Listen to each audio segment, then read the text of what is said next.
Okay, right now we are only hearing one oscillator. And that's because you have to go to mix to find out where your levels are here. We're oscillator 1. These kind of overdrive a little bit when you push them to their maximum level, which is also cool, very vintage Moog-like. So I'm going to keep them at about 45 here. I'm going to keep them at about this 75% here. Let's bring in oscillator 2 and oscillator 3. Now we can go back to oscillator and we can modulate their waves, hand modulate their wave shapes.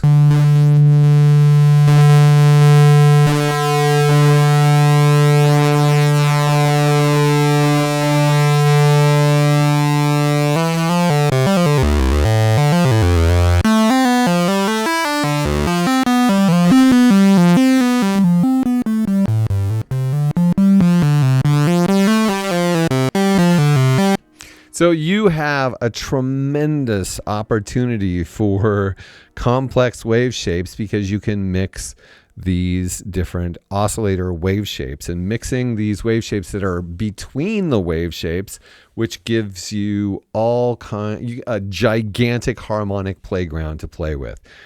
And that's really cool. And of course you can set the levels of each of them in your mix setting. Now, what we haven't talked about yet is if you press the oscillator button again, you're going to get tuning. So all of these were in unison before. Let's mess around with that. Okay, let's go to oscillator 1. First, in whatever direction you turn it, you're going to get cents. C-E-N-T-S, which is to say 100ths, so that you can detune like you just heard.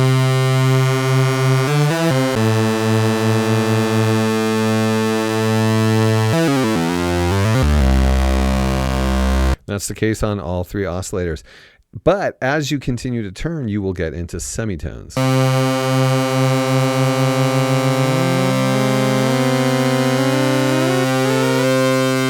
2 octaves up you can go, and I'm assuming 2 octaves down.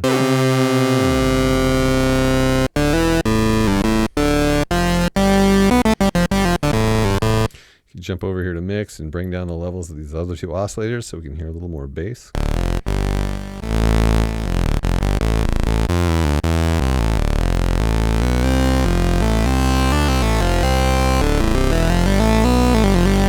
So you have the opportunity, of course, of setting the tuning, the individual tuning of these oscillators, whether it's just detuning them or setting them to with a range of 4 octaves on their own. So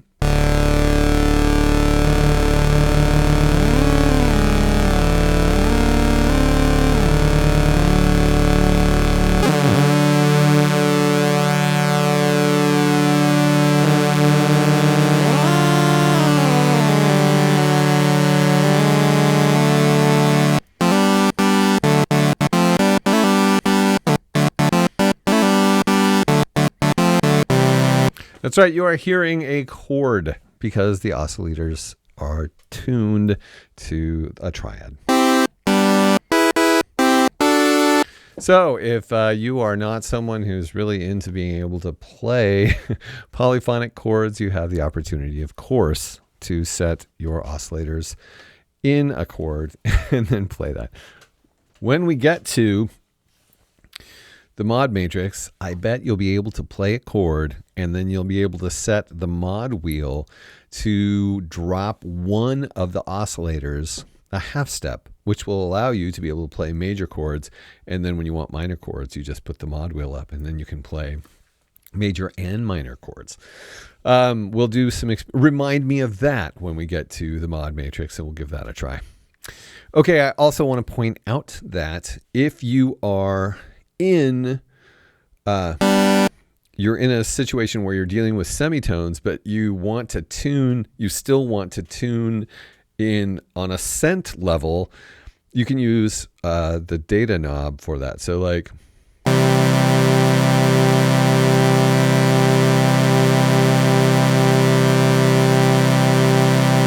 So you can see as I was holding that note and turning the data knob while we're in this tuning section, instead of continuing up with semitones, we were able to fine tune the notes. So you can detune even the semitones.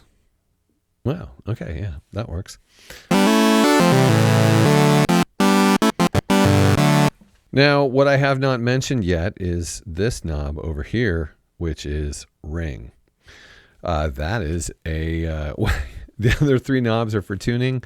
This knob is for adding a ring modulator to the mix. And a ring modulator is a very old-fashioned and super cool electronic music staple that basically takes the sum and difference harmonics, which is to say you add them together and you subtract them from each other. So you get all these wacky harmonics as a result. It's very clangorous. And when this is on, it's Oscillator 1 ring modulating Oscillator 2. So if you were, for example, let's go back to an empty preset.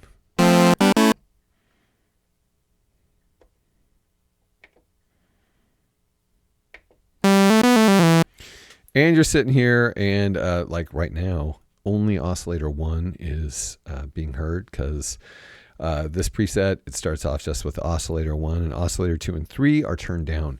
So like if we were like we are right now in this setting and you turn ring up, you wouldn't get any excitement. That's because you have to bring up Oscillator 2, which is the one being ring modulated. So let's do that. Let's bring this guy there and this guy here. Now we have two oscillators. So if we go to the ring modulation,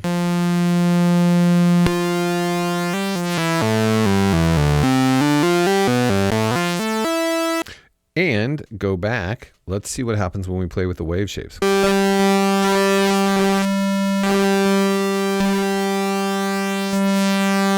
Not as much as what undoubtedly happens when we mess with tuning.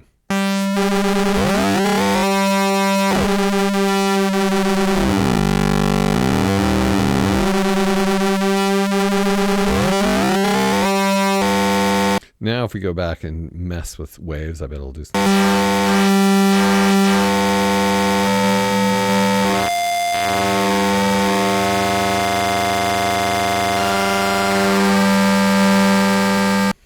Anyway, it's very clangorous. You can get a lot of bell sounds like that. You can do the beginning sound of Doctor Who with that. That's kind of your ring modulator.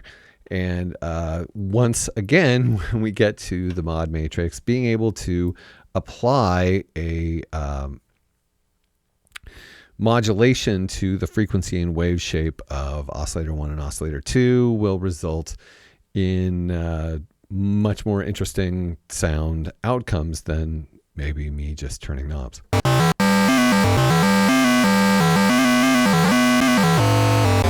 Which reminds me, I still haven't talked about sync. So also the ring modulator is on or off. So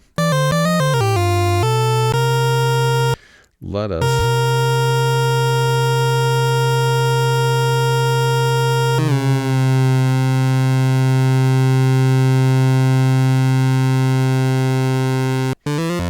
Okay, one thing I have not talked about, of course, is sync, which is over here. When you're in the wave shapes, sync is over here on the far right. Sync is where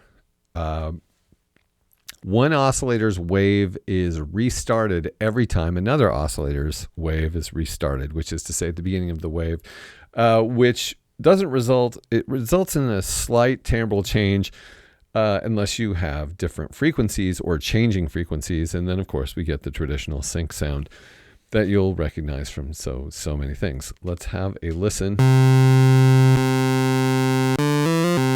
So we just heard that the timbre change as we switched on sync. Now, if we go and mess with the frequency of Oscillator 2, we'll get some wacky sounds.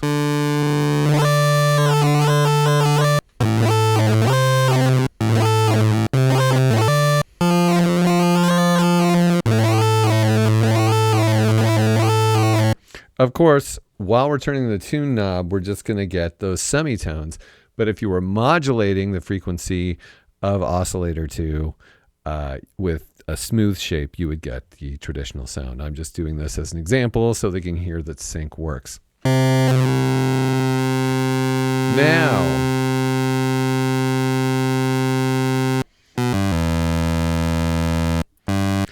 there's one more thing I want to talk about, and that is we've just gone through these rather immediate interface settings, but there's another level of settings we can access.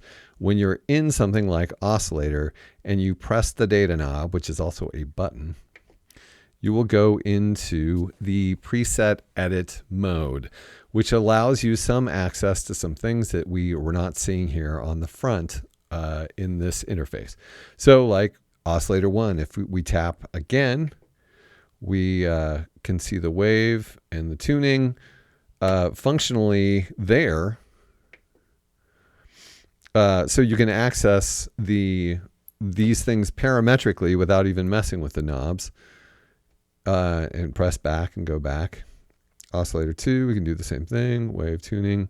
We can address the sync in the ring and the FM amount. So that is a lot of functionality there.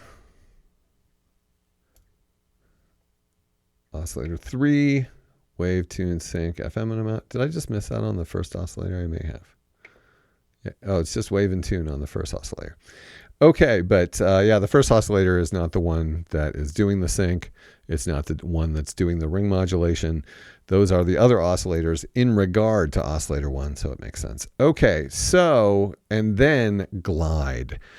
If you want there to be glide on the oscillators, you have the ability to set the amount and the type of glide or portamento for the oscillators if that is what you want, because there isn't a way to find glide or portamento other than doing this particular thing. So that's really important. In each of the sections, in addition to showing how this part of the interface works, I will also be diving into this sort of parametric edit, preset edit mode, so that you can have a sense of what other functions you have access to that may not be in this initial interface. All right.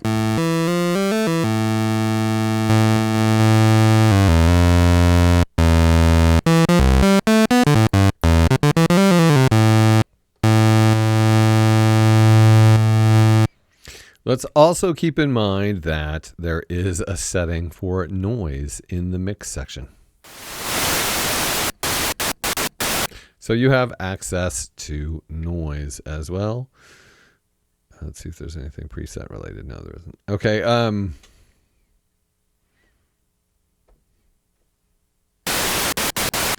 So also, I didn't talk about this when we were in the mix. You do have noise, a noise source to use in whatever way would please you.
So yeah, these oscillators are big, they are beefy, they sound fantastic, and you have a huge amount of control over them, which is going to become really cool when we talk about voice eventually.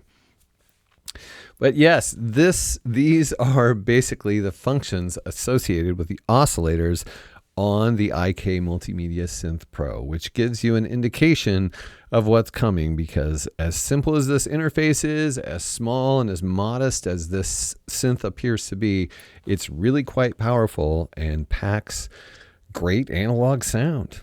There, I said it.